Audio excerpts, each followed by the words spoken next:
The 13 Clocks by James Thurber. Our story so far. Prince Zorn of Zorna, in order to win the beautiful Princess Saralinda, has accepted the challenge of the evil, malicious, and murderous Iron Duke of Coffin Castle. That challenge is to start all of the clocks and to find 1,000 jewels and bring them back within 99 hours. And so he sets off on this quest with his friend, the indescribable Gollux, under penalty of having him slit from his guggle to his zatch and then devoured by the Total, a hideous creature created by Satan to punish evildoers for not doing evil enough. The difficulty is that there are no jewels within 99 hours of Coffin Castle, and the clocks froze 20 years ago and have never started. So it seems an impossible task. However, the Gollux and Prince Zorn have heard of a strange woman named Haga, who once was able to weep pure jewels, gems, rubies, diamonds, and pearls. So they set off for Haga's Hill. Chapter 6. It was cold on Haga's Hill, and fresh with furrows where the dragging points of stars had ploughed the fields. A peasant in a purple smock stalked the smoking furrows, sowing seeds. There was a smell, the Gollux thought, a little like forever in the air, but mixed with something faint and less enduring, possibly the fragrance of a flower. "There's no light in her window," the Gollux said, "and it is dark and getting darker." "There's no smoke in her chimney," said the prince, "and it is cold and getting colder." The Gollux barely breathed and said, "What worries me the most is that spider's web there on the door that stretches from the hinges to the latch." The young prince felt a hollow feeling in his zatch. "Knock on her door," the Gollux said, his voice so high it quavered. He crossed his fingers and kept them crossed, and Zorn knocked on the door. No one answered. "Knock again," the Gollux cried, and Prince Zorn knocked again. Haga was there. She came to the door and stared at them. A woman neither dead nor dying, and clearly only 38 or 39. The Gollux had missed her age by 50 years, as old men often do. "Weep for us," the Gollux cried, "or else this prince will never wed his princess." "I have no tears," said Haga.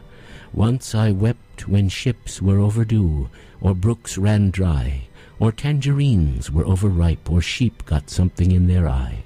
I weep no more," said Haga. Her eyes were dry as deserts, and her mouth seemed made of stone. "I have turned 1,000 persons gemless from my door. Come in," she said. "I weep no more."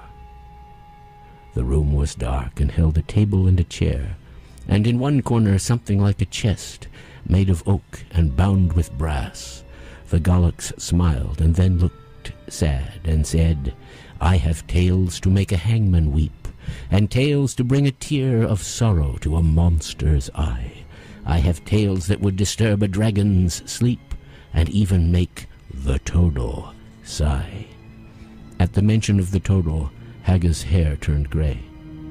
"Once I wept when maids were married underneath the April moon. I weep no more when maids are buried, even in the month of June." "You have the emotions of a fish," said the Gollux irritably. He sat on the floor and told her tales of the death of kings and kindred things, and little children choked by rings. "I have no tears," said Haga. He told her tales of the frogs in the forum, and the toads in the rice that destroyed the poppy cockalorum and the cockahoopa trice. "I weep no more," said Haga. "Look," the Goloks said, "and listen.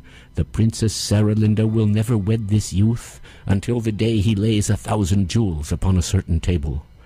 "I would weep for Saralinda," Haga sighed, "if I were able." The prince had wandered to the oaken chest. He seized its cover with his hand and threw it open. A radiance filled the room and lit the darkest corners. Inside the chest there were at least 10,000 jewels of the very sort and kind the Duke demanded. Diamonds flared and rubies glowed, and sapphires burned and emeralds seemed on fire. They looked at Haga. "These are the jewels of laughter," Haga said. "I woke up 14 days ago to find them on my bed. I had laughed until I wept at something in my sleep." The Goloks grabbed a gleaming handful of the gems and then another, crowing with delight. "Put them back," said Haga, "for there's a thing that you must know concerning jewels of laughter. They always turn again to tears a fortnight after. It has been a fortnight to the day and minute since I took the pretties to this chest and put them in it." Even as they watched, the light and color died, the diamonds dimmed, the emeralds went out, and the jewels of Haga's laughter turned to tears with a little sound like sighing. There was nothing in the chest but limpid liquid leering up at them and winking. "You must think," the Goloks cried. "You must think of what you laughed at in your sleep." Haga's eyes were blank. "I do not know, for this was 14 days ago." "Think," the Goloks said. "Think," said Zorn of Zorna. Haga frowned and said, "I never can remember dreams." The Goloks clasped his hands behind his back and thought it over. "As I remember and recall," he said, "the jewels of sorrow last forever. Such was the gift and power the good King Gwaine of Yarrow gave you." What was he doing, by the way, so many leagues from Yarrow? "Hunting," Haga said. "Wolves, as I recall it." The Goloks scowled. "I am a man of logic in my way. What happened on that awful day to make him value sorrow over and above the gift of laughter? Why have these jewels turned to tears a fortnight after?" "There was a farmer from a nearby farm who laughed," said Haga. "On second thought," the good king said, "I will amend and modify the gift I gave you. The jewels of sorrow will last beyond all measure, but may the jewels of laughter give you little pleasure." The Goloks groaned. "If there's one thing in the world I hate," he said, "it is amendments." His eyes turned bright and brighter, and he clasped his hands. "I will make her laugh until she weeps," he said. The Goloks told her funny things, of things that were and had been, but Haga's eyes were dry as quartz, and her mouth seemed made of agate. "I laugh at nothing that has been," she said, "or is." The Goloks smiled. "Then we will think of things that will be and aren't now and never were. I'll think of something," and he thought, and thought of something. A dehoy who was terribly hobble cast only stones that were cobble, and bats that were ding from a shot that was sling, but never hit inks that were bubble. Haga laughed until she wept, and 7 moonstones trickled down her cheek and clattered on the floor. "She's weeping semi-precious stones," the Goloks wailed. He tried again. There was an old coddle so molly, he talked in a glut that was pully. His gaws were so goo that his laps became dew, and he only ate pops that were lolly. Haga laughed until she wept, and 7 brilliants trickled down her cheek and clattered on the floor. "Rhinestones," groaned the Goloks. "Now she's weeping costume jewelry."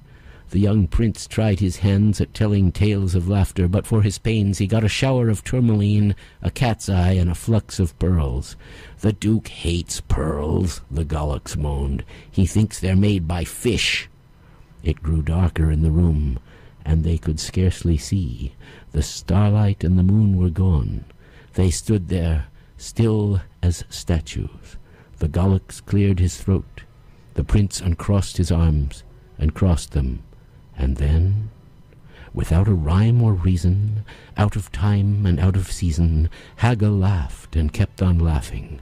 No one had said a word. No one had told a tale. It might have been the hooting of an owl. It might have been the crawling of a snail.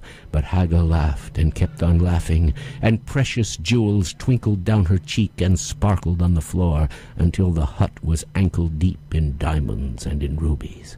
The Galax counted out 1,000 and put them in a velvet sack that he had brought along. "I wish that she had laughed," he sighed, "at something I had said." Zorn of Zorna took her hand. "God keep you warm in winter," said the prince, "and cool in summer." "Farewell," the Galax said, "and thank you." Haga laughed and kept on laughing, and sapphires burned upon the floor and lit the Galax toward the door. "How many hours are left us now?" the young prince cried. "It's odd," the Galax muttered to himself. "I could have sworn that she had died. This is the only time my stomach ever lied." "How many hours are left us now?" the prince implored. Haga sat upon the chest and kept on laughing. "I should say," the Galax said, "that we have only 40 left, but it is downhill all the way." They went out into the moonless night and peered about them in the dark. "I think it's this way," the Galax said, and they went the way he thought it was. "What about the clocks?" demanded Zorn. The Galax exhaled a sorry breath. "That's another problem for another hour," he said. Inside the hut, something red and larger than a ruby glowed among the jewels, and Haga picked it up. "A rose," she said. "They must have dropped it."